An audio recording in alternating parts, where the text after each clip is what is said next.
I would like to quickly point out that John the Mouse Video has a large selection of videos from North and South America for your viewing pleasure. Don't forget to hit the subscribe button. Now let's get into the cheese of the matter. Wash day made easy. Engines take on the burden of a laundry day.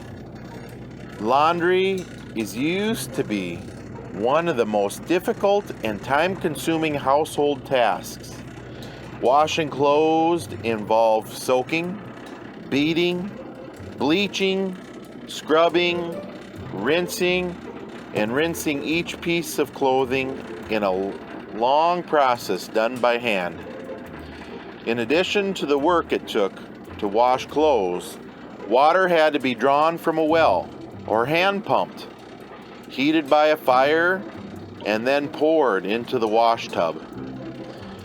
Engine helped alleviate some of the work that had to be done, providing mechanical power to pump and run the washing machine.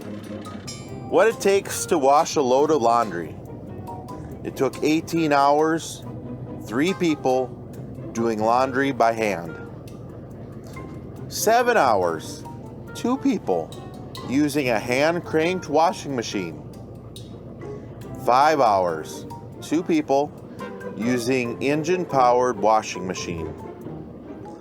And now 20 minutes, 1 person running on a load through a modern-day washing machine. John the Mouse Travel Map is available for Google Maps. It will help plan your route to the locations of your favorite videos. It is free to use. I have the link below. Please visit the playlist tab for videos that I have sorted for you. Don't forget to hit the subscribe button